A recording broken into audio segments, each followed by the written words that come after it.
사랑하는 수정동교회 성도 여러분, 안녕하십니까? 김병철 목사입니다. 11월 23일 월요일에 드리는 매일 묵상을 시작하겠습니다. 오늘 부르실 찬송가는 419장 주 날개 및 내가 편안히 쉬네입니다. 찬송가는 영상을 잠시 멈추시고 형편에 따라 개인적으로 부르시기 바랍니다. 하나님의 말씀은 룻기 2장 11절에서 13절까지 말씀입니다. 구약성경 403쪽에 있습니다. 이제 제가 하나님의 말씀을 강독하겠습니다. 이것은 하나님의 말씀입니다. 하나님의 말씀에 경청하시기 바랍니다.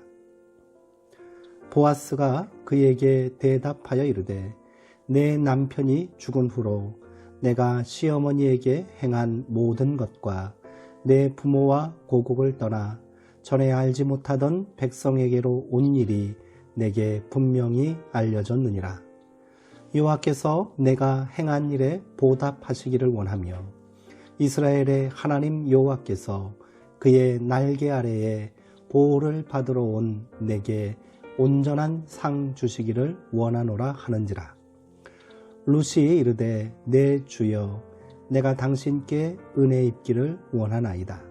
나는 당신의 하녀 중에 하나와도 같지 못하오나 당신이 이 하녀를 위로하시고 마음을 기쁘게 하는 말씀을 하셨나이다 하니라. 아멘. 하나님의 날개가 되어 라는 제목으로 묵상 말씀을 나누도록 하겠습니다. 기근을 피해 모압 지방으로 이주하여 살던 일가족에게 불행은 연속적으로 닥쳐왔습니다. 나오미는 그 모든 불행을 겪어낸 여인입니다.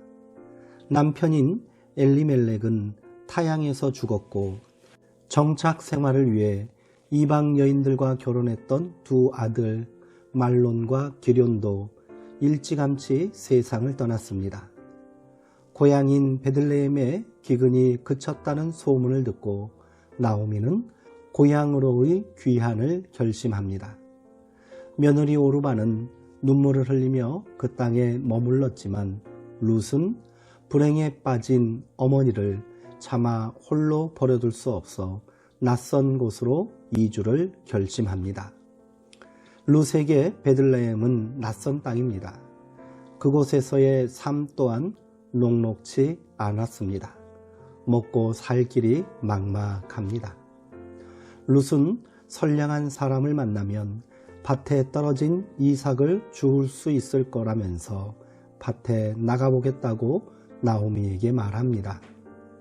다른 방도가 없었던지라 나오미는 그렇게 하라고 말했습니다. 힘겨운 노동을 감당하느라 거친 농지기를 던지며 일하는 남자들 틈에서 여성들은 참 취약한 존재입니다. 게다가 남의 밭에 떨어진 이삭을 주어 시어머니와 더불어 연명하려는 이방 출신의 여인은 가장 연약한 존재라 할 수 있겠지요. 자칫하면 시선의 폭력과 언어폭력, 더 나아가서는 성적 폭력에 노출될 수도 있었습니다.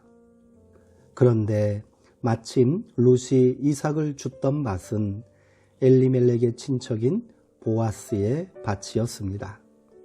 추수를 독려하기 위해서 밭에 나왔던 보아스는 낯선 여인을 발견하고는 일꾼들을 감독하는 젊은이에게 그가 누구인지를 묻습니다.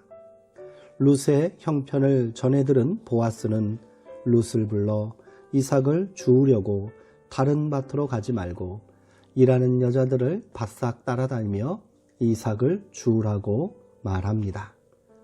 젊은 남자 일꾼들에게는 추근거리지 말라고 엄히 일렀다면서 목이 마르거든 서슴지 말고 일꾼들이 길어다 놓은 물을 마시라고도 말합니다. 감동한 룻은 이방 여인에 불과한 자기를 왜 이리도 살뜰하게 보살펴 주냐면서 이 말을 땅에 대고 절했습니다. 그러자 보아스는 남편을 잃은 후에 룻이 그 시어머니를 위해 한 모든 일을 알고 있노라면서 이제 당신이 주 이스라엘의 하나님의 날개 밑으로 보호를 받으러 왔으니 그분께서 당신에게 넉넉히 갚아주실 것이라고 축복했습니다. 그가 이렇게 친절을 베푸는 까닭이 무엇일까요? 일가부치였기 때문일까요? 아니면 룻이 아름다워서였을까요? 영연방 최고 랍비인 조노선 섹스는 세상에는 많은 문화와 종교와 문명이 있지만 하나님은 우리에게 함께 살아갈 하나의 세상만 주셨다라고 말합니다. 그 하나의 세상을 구성하는 핵심 가치는 사랑과 연민입니다. 보아스는 연민의 시선으로 룻을 바라보았습니다. 새로운 질서는 바로 여기에서 시작되었습니다.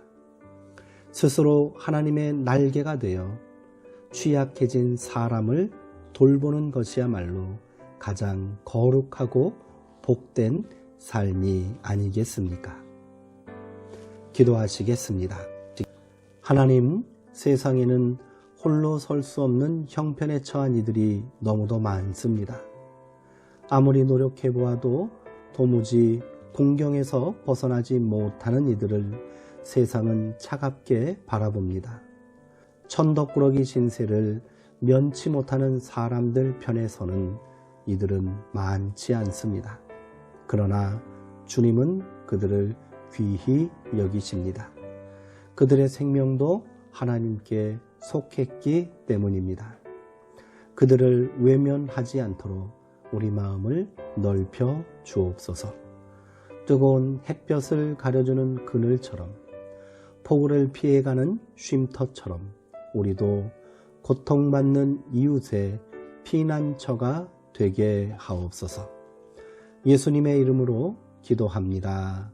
아멘. 너무도 익숙한 이야기임에도 저는 룻기를 읽을 때마다 늘 새로운 감동을 경험하게 됩니다. 어쩌면 룻기의 배경이 되는 베들레헴은 사사기 시대의 가장 이상적인 모델이 되는 것이었는지도 모르겠습니다. 보아스가 룻을 처음 만났을 때 그에게 한 말이 참으로 감동적입니다. 당신이 남편을 잃고 시어머니를 모시고 타국에서 고생하는 이야기를 내가 이미 들었습니다.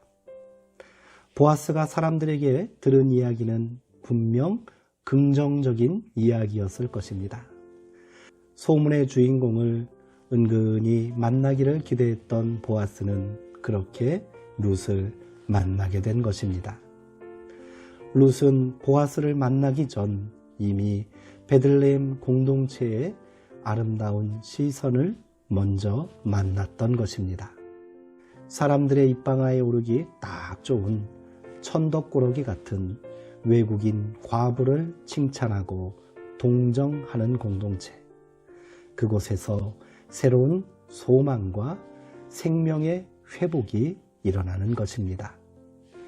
우리 수정동교회가 그런 생명의 공동체가 되었으면 좋겠습니다. 사랑하는 성도님들, 오늘도 평안하시고요. 주 안에서 강건하시기 바랍니다.